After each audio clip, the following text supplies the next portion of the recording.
In the course materials for this chapter, you will find this shopping cart folder. So we're gonna open this into Visual Studio Code.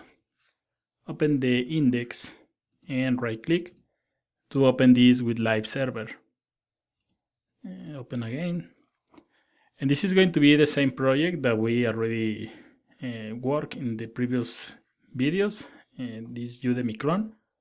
And the only difference is that here in the shopping cart, it doesn't have anything. The idea of this chapter is that every time you click here on Add to Cart, it's going to be adding the items right here. But also, something really important is that we're gonna save the courses into the local storage. This is going to be a more deeper example of DOM scripting, also in local storage, than the previous one. But we're gonna continue practicing everything that we learned in the fundamentals. So again, we're gonna create 3 sections here. We're gonna create the variables on the top. Then we're gonna create some listeners. And finally, we're gonna create the functions. So in this case, we're gonna need 3 different variables. We're gonna need one for the shopping cart. We're going to need another one with this list of courses. And also other one to clear this cart.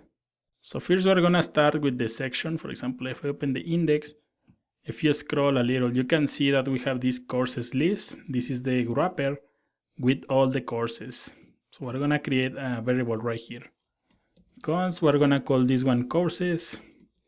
It's going to be equals to document, query selector, and we're gonna pass the ID. It's going to be courses list.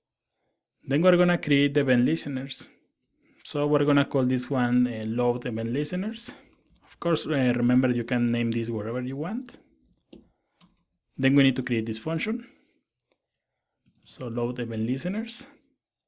And here we're going to add all the event listeners for this project.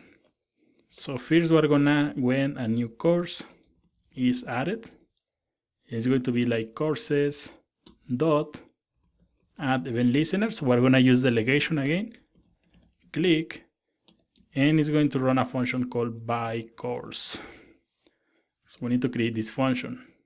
So we're going to add this function here on the bottom. And in order to use delegation, remember you have to pass the event. So we're going to use console.log and we're going to add course added. Something like this, yeah, just to make sure that everything is working before we continue adding more content. So we're going to open console. Scroll, click here, and you can see we have course added.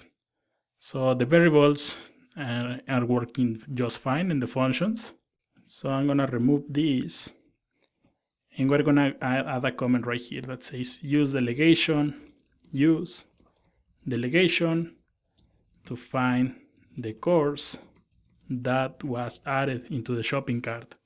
So we're gonna use if e.target. Remember that you can always send these values to the console, e.target. And you just need to comment this line in order to see this working. And click here and you can see that this is going to print the element that was clicked. So we're gonna add e.target. And you can see that we have the class add to cart right here. So we're gonna use e.target.classList that contains, and we're gonna use add to cart.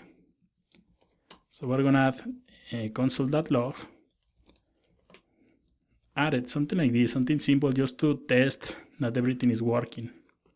So save this and click here on the add to cart and you can see we have added.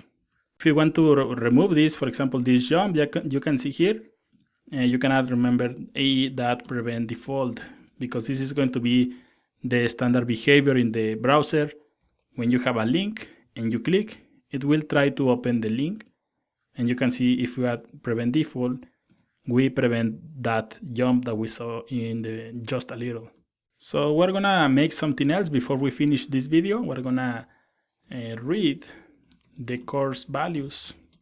So you can see that we have contains add to cart, and this is going to print the button that we have here. So I want to read these values. So we're gonna use parent element to read everything from the cart. So we're gonna use console.log e.target dot parent element dot parent element. So we're gonna make the traversing like this, and click here, and now you can see we have the card. So from here we can have access, for example, to this text, the author, the price, and if you take a look here, we also have this data dash ID.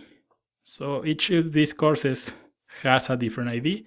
So using this, we're gonna have access to everything, also the image. That's going to be important. So I'm gonna cut this, and we're gonna create a new variable called const course equals to this value, and then we're gonna read the values. So we're gonna create a new function that is going to be called get course info, and we're gonna pass this course information. So we need to copy this function, and we're gonna create a new comment that says reads the HTML information of the selected course. Then we add this function get course, and this is going to take a course as a parameter, and then we can add console.log course like this. And just to make the test that everything is working, I'm gonna save this, open the console, click here, you can see we have this card, click here, and now you can see we have that card. So this delegation code is working. In the next video, let's start working with this function to extract the HTML from the course that was selected.